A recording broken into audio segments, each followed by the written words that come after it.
Hello everyone. Welcome to this new course on Indian Constitution. Throughout this semester, we will be dealing with Indian Constitution, the provisions, the features, and things, right? Before we start with solid Constitution, we have to see how the national movement and its legacy have come to influence the constitution that we uphold today.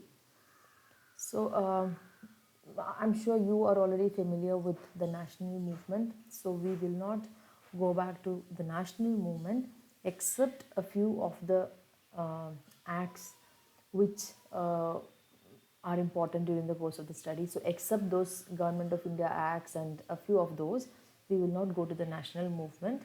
But we have to see how or what values of the national movement have come to influence the making of the constitution that we cherish today.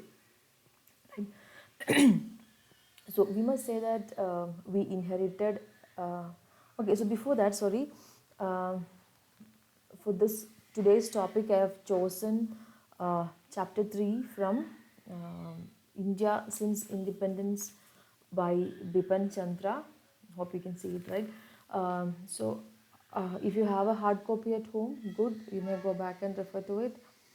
If you don't have a hard copy, please don't worry about it. I will be sharing a PDF version of that particular chapter that we need in our Google Classroom. Just give a casual reading. I say casual reading because you need not mug up the facts and figures and names given in it, but you have to go give it a reading, right? Do read it so that you get a general understanding of how the national movement have come to influence the events and things that unfold in the post-independence era, which continues even today. So that is important. See, some of the topics might not interest you. Topics in the sense, subtopics in this particular chapter might not interest you. So you may just leave it, but do read. Okay. Okay. So to begin with, you know that it was with the colonial rule that we inherited or we imbibed the economic and administrative structures, right? So before that, we did not have a proper bureaucratic system or an economic system. We were a flourishing state, country, but that had its own limitations, right? So yes, it is true that we inherited the economic and administrative structures from the colonial period, but a lot of values and ideals that have come to inspire us are through the national movement, right? So, national movement has a great role to play in making India a nation, right? The values and things, the values and ideologies that we have today are a result of the national movement because that was a truly mass movement. So people were actually involved in the movement, right? So unlike movements where a few leaders in the front line are leading, especially with the coming of Gandhi, our national movement had a true mass character. So values like democracy, secularism, and uh, things like that. Oh, the idea of the nation, yes, very important. Those values were given to the people through the national movement. Uh, and that was a very conscious effort on the part of the freedom fighters to impart these ideas in the minds of the people. Uh, the cadres, the volunteers who were involved in the movement made sure that they carry these ideas to the common people, right? And so by the time we achieved independence towards the end of the national movement, the leaders were sure that the masses in India had a political consciousness, right? They were politically aware. And that is the reason The leaders even dared to give adult franchise, universal adult franchise. And so, in fact, you see that most of the foreign scholars predicted that India as a democracy would fail after independence. That was the prediction everybody made. So, in fact, the maximum time limit that was given to uh, the Indian democracy that was predicted was 4 years. So they even said that the maximum the democracy can continue to live is 4 general elections. But you have seen that how far we have moved from where the prediction was, right? So all this was because the people were politically aware, right? They were politically conscious. They had the values of secularism and democracy and the idea of a nation imparted in their hearts, right? In fact, as I told you, that's the reason why the leaders dared to give franchise. So you can imagine the masses, the literacy rate in India at the time of immediately after independence was pathetic, right? Especially when it comes to women. But uh, when Indian women had franchise or voting right, American women did not, right? So, see, the kind of faith the leaders had in this illiterate masses, right? So that speaks for itself. Okay, so now coming back to our point of discussion, first we'll see the character of the national movement. Okay, so as I told you, that was a truly mass movement, especially with the coming of Gandhiji. Because till then, Congress was kind of an elitist party where people of the upper caste and not just upper caste, people of the elite families um, took the leadership roles and they were in the forefront, right? The politics never reached the masses. But after Gandhiji returned from South Africa, things changed, right? Things changed for the good. It became a truly mass movement, and his weapon of satyagraha was taken up by the people as a form of struggle. So even that had influence on the people in the long run, because people gradually learned how to restrain from violent revolutions and how go ahead with the non-violent revolutions, right? So uh, the waves of satyagraha we see even today in our society, right?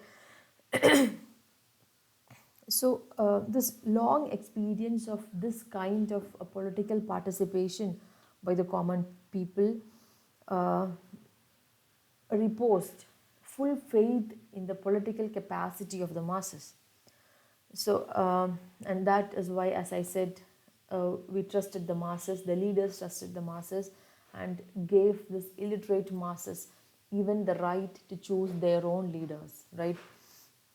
So, from the very beginning, the movement popularized democratic ideas and institutions among the people and struggled for parliamentary institutions on the basis of popular elections. So, as you know, India was, or Indians rather, were quite new to this parliamentary method of election and democracy and things like that. So, a national movement created an avenue wherein people get to learn what democracy is, what parliamentary method of election is, what parliamentary institutions are. Okay, so that was the beginning. So, there lies the importance of national movement.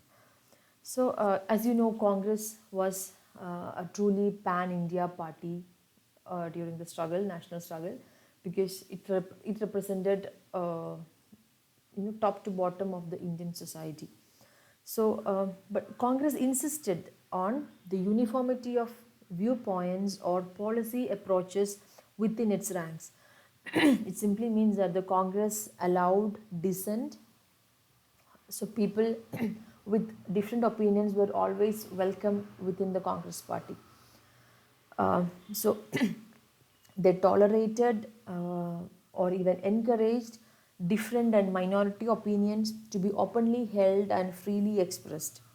So, in fact, this dissent later on becomes uh, the ruling style of the Congress party. So, Congress thus had the experience of a democratic functioning and democratic struggle for civil liberties over the years, right? So, but not just Congress, most political organization at that time had this style of functioning.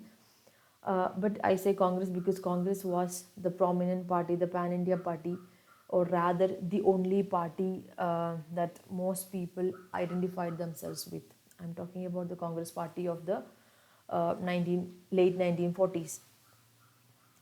So, again, the party and its leadership was truly committed to civil liberties of the people.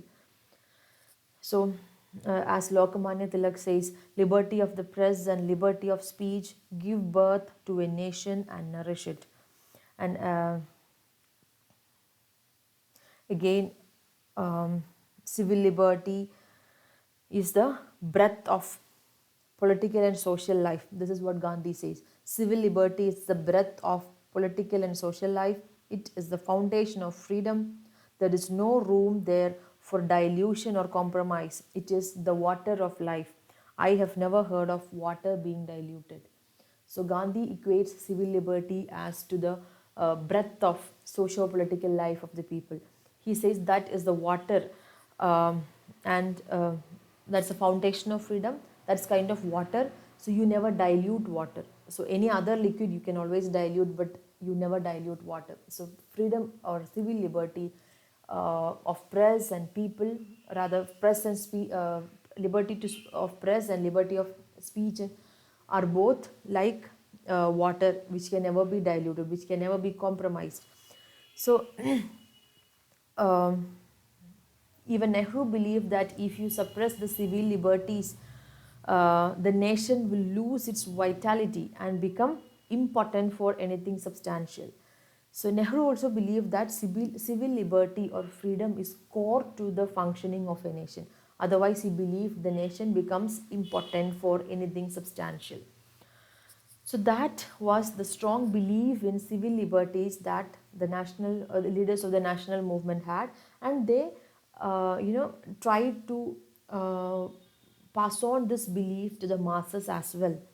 So that process was completed through the cadres, the volunteers of national movement. They carried the ideas to the people. So, discussions, debates, uh, persuasions were all part of the struggle. So, they had a lot of importance to creating public opinion among the people.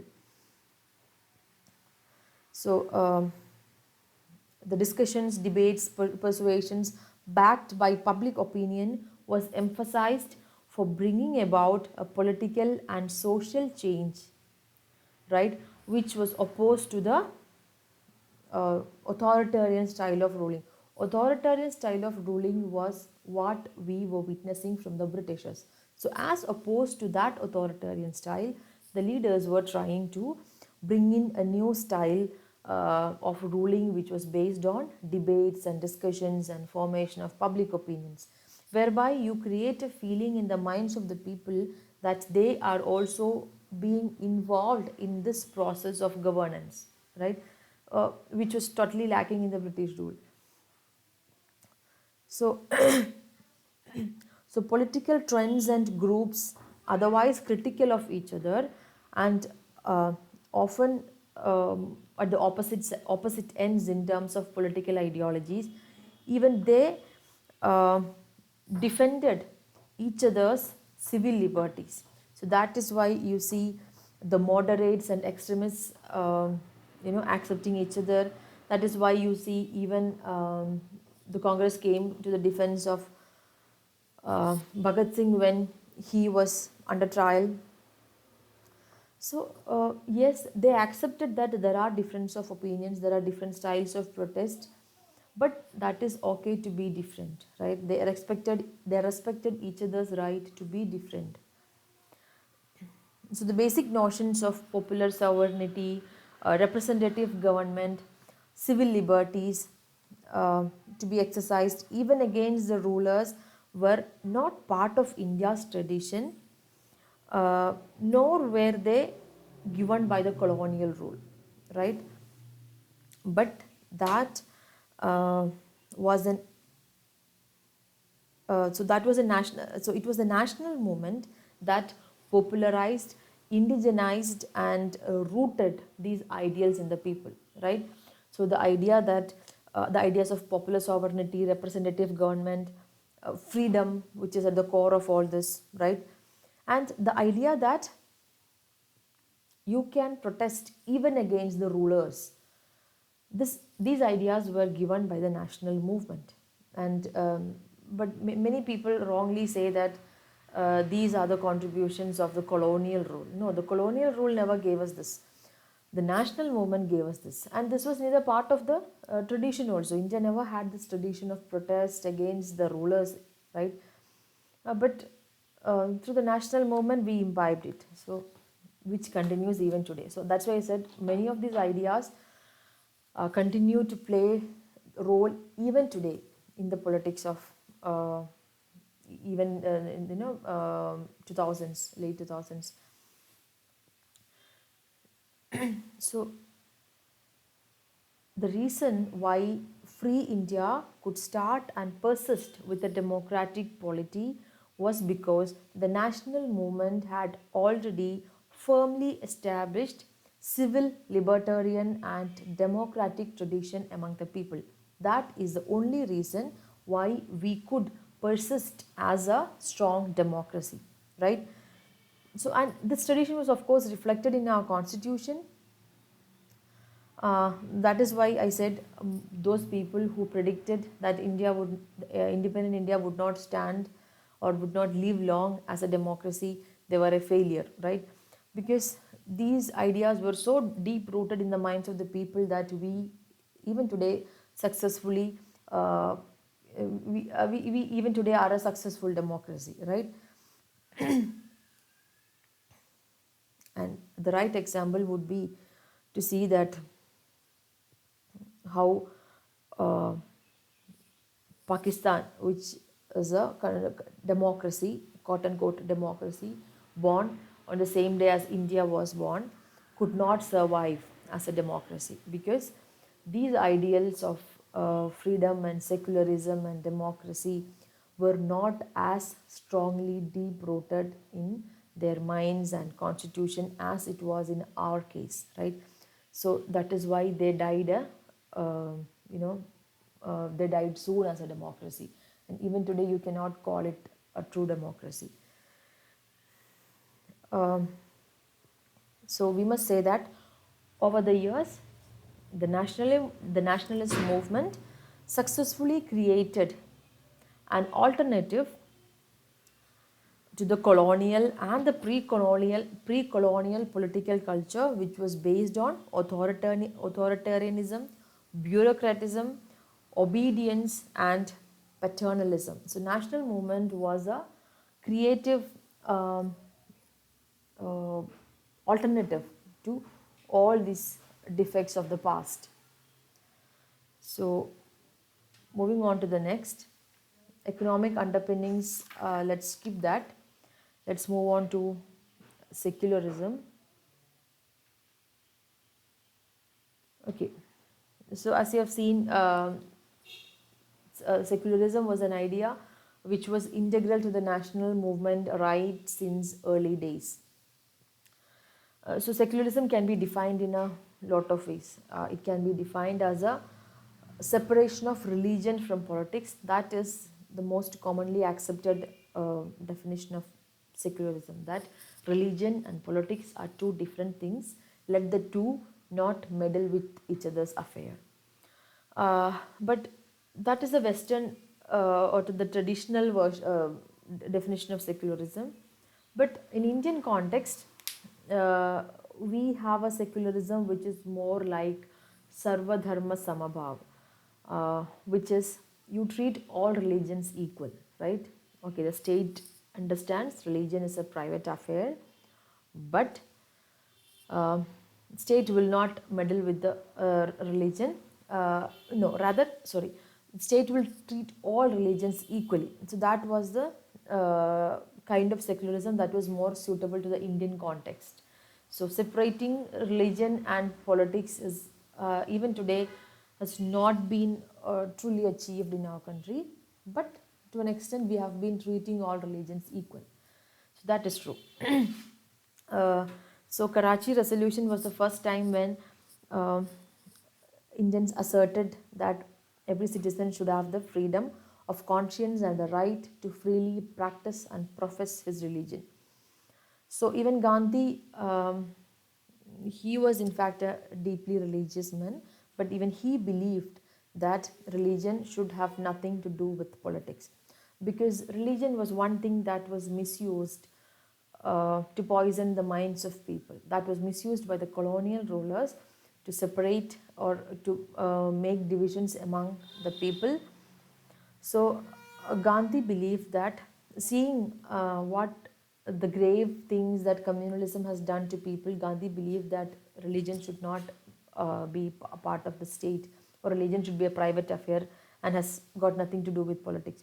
Even Nehru and everyone spoke passionately about secularism, and they all saw secularism as a cornerstone of our constitution.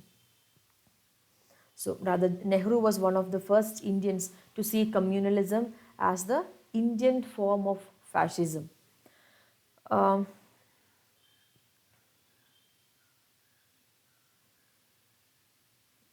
okay, now coming to the nation in the making, the next subtopic, how the idea of nation has been imbibed from the from the national movement. I forgot to say something. It was because of this. Um, see, it was because of this strong roots that secularism had on the minds of the people that we could come out of the trauma of partition soon, right? Yes, partition was a very unfortunate incident which is a black mark on our history, on our tradition of secularism.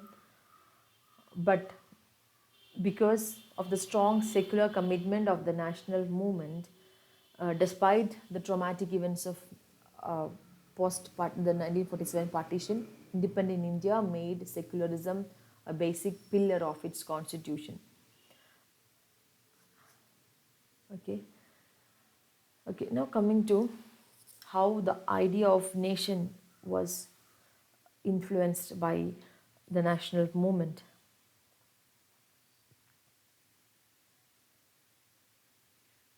See, India was always a nation in the process, a nation in the making. We were never a nation as such. See, what is a nation?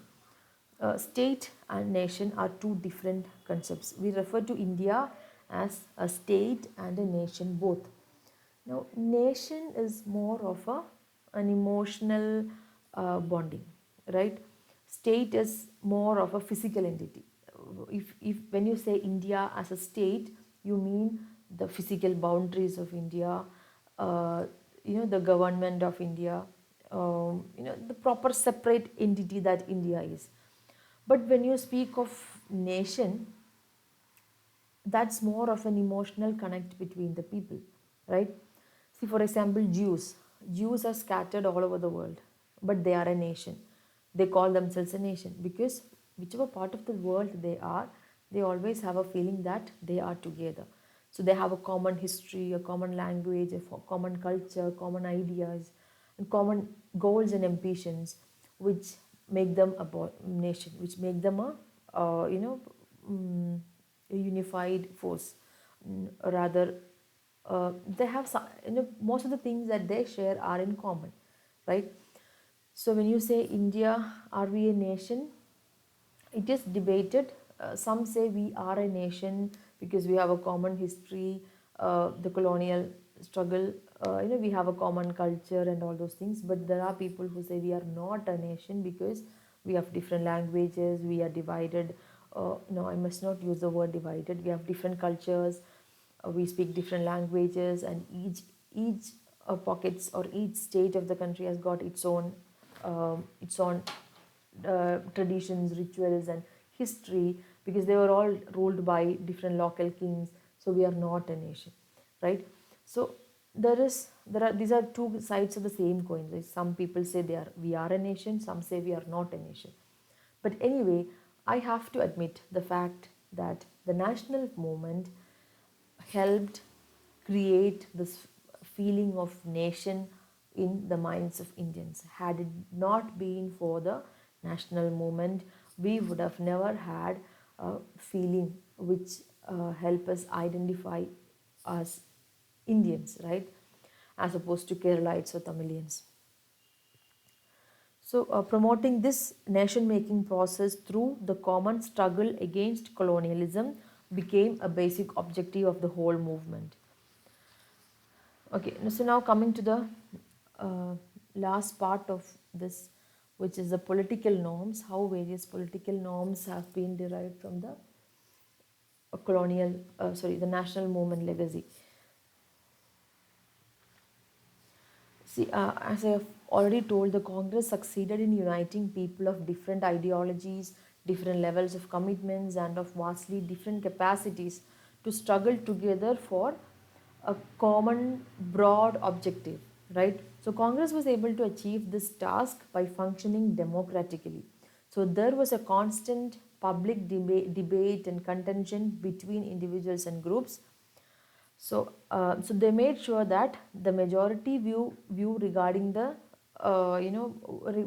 regarding whatever things, uh, while the majority view prevailed, the minority view was never left unheard, right? So um, even when you say that majority view was being followed in the, whether it be the policy making, like what strategy to adopt in the next course of the movement, majority view was always accepted, but the Congress never left the minority view unheard, right?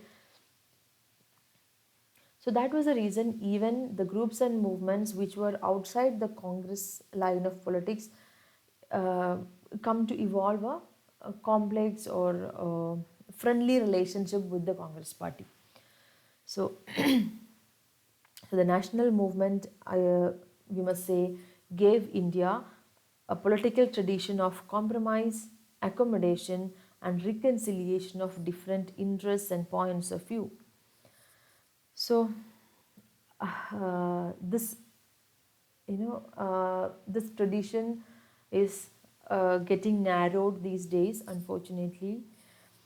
uh, and one more thing that we have to remember here is that the moral authority and the moral standards of the leadership was so high that the national movement could mobilize millions, right? So